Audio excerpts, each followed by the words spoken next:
Drama के starting में हमें एक लड़की को दिखाया जाता है जो कि परफ्यूम शॉप में होती है और वो बहुत सारे परफ्यूम को देख रही होती है, मगर उसमें से उसको एक परफ्यूम बहुत ज्यादा अच्छा लगता है। वो उसकी फ्रेगनेंस को स्मेल कर ही रही होती है कि तभी वहाँ पर शॉप की ओनर आ जाती है और बताती है कि ये हमारे शॉप का सबसे बेस्ट परफ्यूम है, इसे बहुत कम ही लोग इस्तेमाल करते हैं, जैसे कि एक्ट्रेस और बहुत सारे ब्यूटीफुल मॉडल्स का इस्तेमाल करते हैं, इसीलिए आपको ये छोड़कर इसका इस्तेमाल करना चाहिए। और तभी एक मेडिसिन दिखाने लगती है जिसका यूज प्लास्टिक सर्जरी के टाइम में किया जाता है, जिसको देखकर ये लड़की तो बहुत ही ज्यादा डर जाती है। इसको देखने के बाद वो तो तुरंत उस बॉटल को फोड़ देती है। बॉटल के ब्रेक होते ही वो कमरा चेंज हो जाता है और एक लड़की के हाइड पिक्चर्स को दिखाया जाता है। और तभी उस शॉप में बहुत सारे बच्चे एक पिक्चर लेकर आते हैं और बोलते हैं, तुम एक नंबर की मॉन्स्टर हो, तुम तो एकदम मॉन्स्टर जैसी दिखती हो, यानी कि तुम्हारा चेहरा एकदम घोस्ट जैसा है, एकदम भूतिया लगती हो तुम इसमें।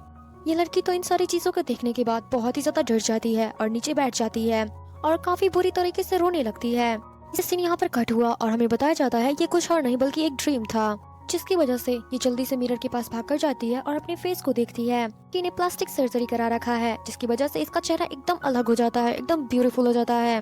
मगर ये हमेशा से ऐसी नहीं थी।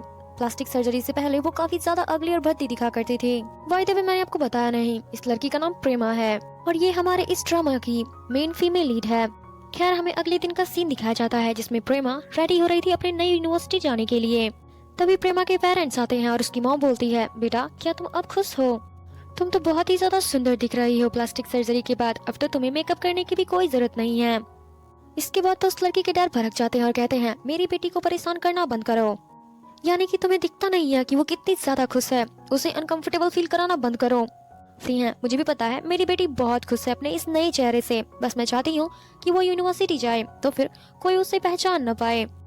उसकी मॉम नहीं चाहती है कि उसकी बेटी के पुराने चेहरे को कोई भी याद रखे, क्योंकि उसकी वजह से लोग उसको बहुत बुली किया करते थे और मैं नहीं चाहती कि कोई भी मेरे बेटी को प्लास्टिक सर्जरी की दुकान कहे, जैसा कि लोग पहले कहा करते थे अगली। फिर प्रेमा अपने मॉम डैड से कहती है कि मॉम डैड प्लीज आप फिक्र मत करो मेरी, मैं बहुत अपने मॉम डैड को बोलती है कि मॉम डैड प्लीज आप मेरी फिक्र करना बंद करो, क्योंकि मैं अपने इस नए चेहरे से बहुत खुश हूँ और सब कुछ होगा आपसे, क्योंकि यहाँ पर मुझे कोई नहीं पहचानने वाला, क्योंकि ये सारे जगह से बहुत ही ज्यादा दूर आ चुके हैं। यहाँ पर ना कोई मुझे जानता है और ना ही मैं किसी को बताऊंगी कि मैंने प्लास्टिक सर्जरी करवा रखा है। अब मुझे कोई बुली नहीं करेगा।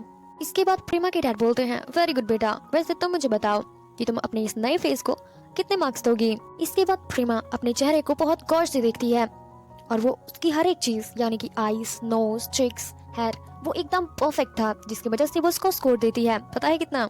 वो 100 आउट ऑफ 85 देती है, क्योंकि उसको आदत होता है किसी भी चीज को देखने के बाद वो उसको स्कोर दिया करती है कि वो चीज कितनी ज्यादा परफेक्ट है।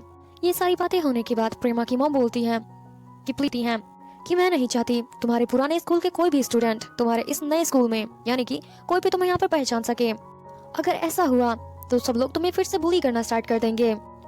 फिर प्रेमा की मॉम कहती हैं कि अपना ध्यान रखना कि तुम्हारे पुराने स्कूल का कोई भी स्टूडेंट तुम्हारे इस नई यूनिवर्सिटी में तुम्हें पहचान न ले, क्योंकि अगर कुछ ऐसा होता है तो वो सारे लोग तुम्हें बुली करना स्टार्ट कर देंगे। फिर प्रेमा कहती है, मॉम आप फिक्र मत करो, जो होगा सो देखा जाएगा।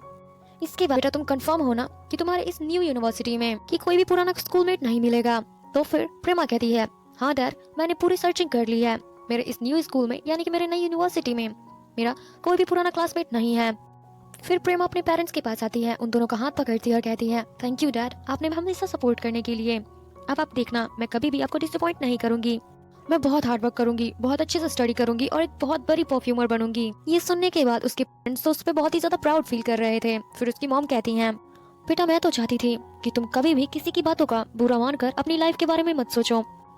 बेटा मैं चाहती हूँ कि तुम कभी भी किसी और की बातों का सुन करके डिसअपॉइंट मत होना। मैं चाहती हूँ तुम खुलकर जियो, किसी से भी ना डरो और तुम्हें लोगों की बातें सुनने की जरूरत नहीं है। लोग तो मजाक उड़ाते ही हैं, उनका काम है करना।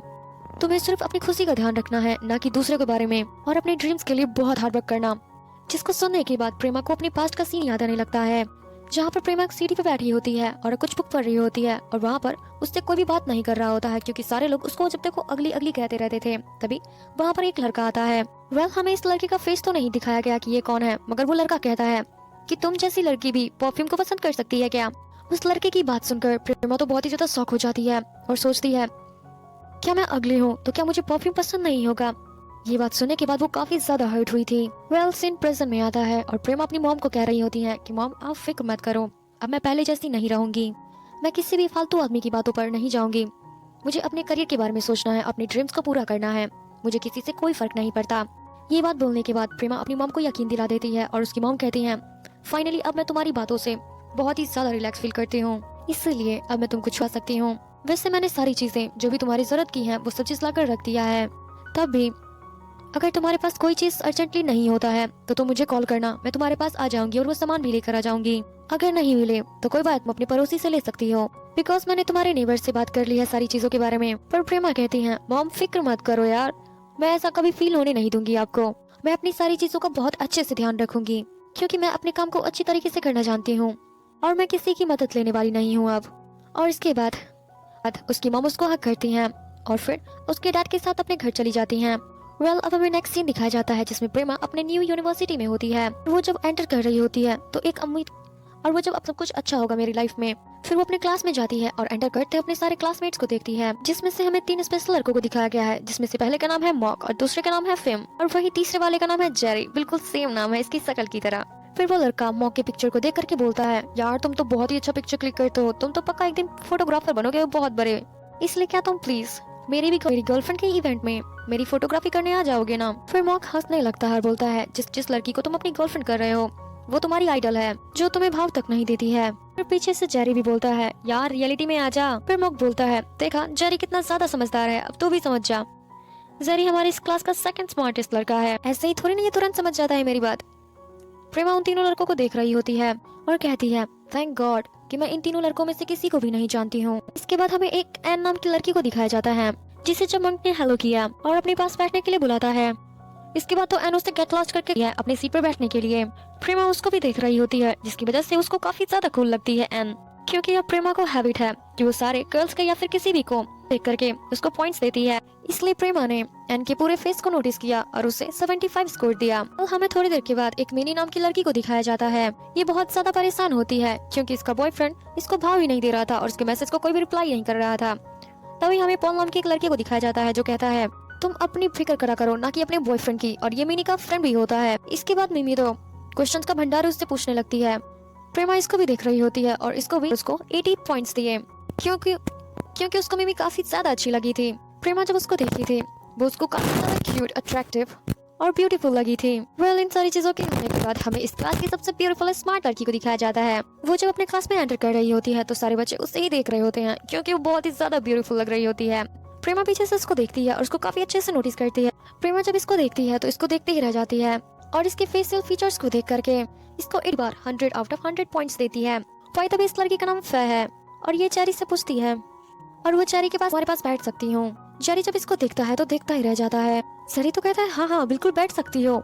इसके बाद फे अपना शकल प्रेमा अपने क्लासमेट्स को देख ही रही होती है कि तभी पीछे से एक लड़का आता और कहता है, और कितने टाइम तक तुम क्लास के रास्ते को ब्लॉक करके रखोगी।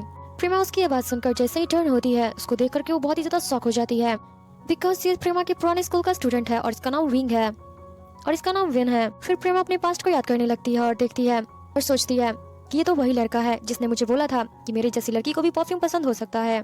प्रेमा को उसके बारे में पता होता है, इसलिए उसका नाम लेती है कि विन। तो फिर विन तो शॉक हो जाता और कहता है, प्रेमा तो बहुत ही ज्यादा हैरान हो जाती है और कंफ्यूज हो जाती है कि अब क्या बोलूं मैं इसको। फिर हमें मिमी को दिखाया जाता है, फिर हमें फे को दिखाया जाता है कि जो लास्ट 2 स्टूडेंट आने वाले थे वो कौन है। वो पूछती है, ये प्रेमा और विन है कौन, क्या हमने कभी इन दोनों को देखा है। तो फिर मिमी कहती है, प्रेमा के बारे में तो मुझे ज्यादा पता नहीं है कि वो आखिर कौन है, लेकिन मुझे विन के बारे में थोड़ा बहुत पता है। विन अपने पुराने स्कूल में काफी ज्यादा रिच है और इसकी फैमिली के बहुत सारे होटल्स हैं। फे को जब पता चलता है कि विन बहुत ही ज्यादा रिच है तो वो काफी ज्यादा हैरान हो जाती है। फिर हमें विन के बारे में बताया जाता है कि उसकी लाइफ कैसी रही है और अब प्रेजेंट में कैसी है, यानी कि वो एक एथलीट है, वो हर चीज में बेस्ट है, यानी कि उसे कोई भी बीट नहीं कर सकता।